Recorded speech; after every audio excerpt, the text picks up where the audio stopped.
Friends, குயிக்கான ஒரு ரவை உப்புமா செய்யலாமா? அதற்கு தேவையான பொருள்: ரவை, வெங்காயம், கேரட், பச்சை மிளகாய், கருவேப்பிலை, சிறிதளவு கடலைப்பருப்பு, உளுந்தம்பருப்பு, வேர்க்கடலை, தாளிப்பதற்கு கடுகு. வேர்க்கடலையும் கேரட்டும் இந்த உப்புமாவில் ரவை உப்புமாவில் சேர்த்துட்டா பசங்க சாப்பிடுவாங்க விரும்பி. ரவையை நன்றாக வறுத்து கொள்ள வேண்டும். 1 கிளாஸ் ரவை என்றால் 2 கிளாஸ் நீர் ஊற்ற வேண்டும். கடாயில் எண்ணெய் ஊற்றியதும் இந்த ரவையை சேர்த்து நன்றாக வறுக்க வேண்டும். ரவையை இப்படி பொன்னிறமாக வறுத்து கொள்ள வேண்டும். வறுக்கும் போது ரவை வாசம் வரும். கடாயை வைத்து எண்ணெய் காய்ந்ததும் சிறிதளவு கடுகு சேர்க்கவும்.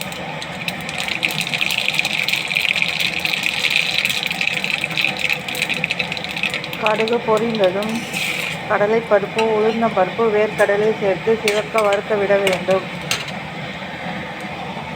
பிறகு பச்சை மிளகாய் சேர்க்கவும்.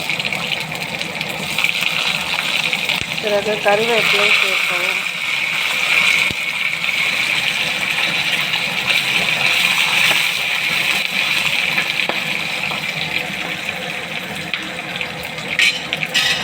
பிறகு வெங்காயம், கேரட் சேர்க்கவும்.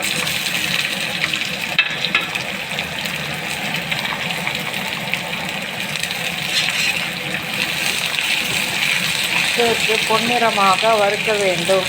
வெங்காயம் பொன்னிறமாக வந்தவுடன் நீரை சேர்க்கவும். பிறகு தேவையான அளவு உப்பு சேர்க்கவும்.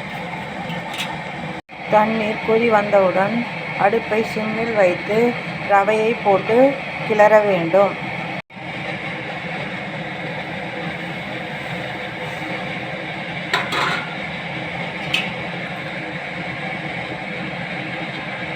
ரவையை நன்றாக கிளற வேண்டும். நன்றாக கிளறியவுடன் தட்டை போட்டு மூடி வேக விட வேண்டும். குயிக்கான ரவை உப்புமா ரெடி. இது குழந்தைகள் முதல் பெரியவர்கள் வரை விரும்பி சாப்பிடுவார்கள். பிடித்திருந்தால் லைக் பண்ணுங்கள், ஷேர் பண்ணுங்கள், சப்ஸ்கிரைப் பண்ணுங்கள்.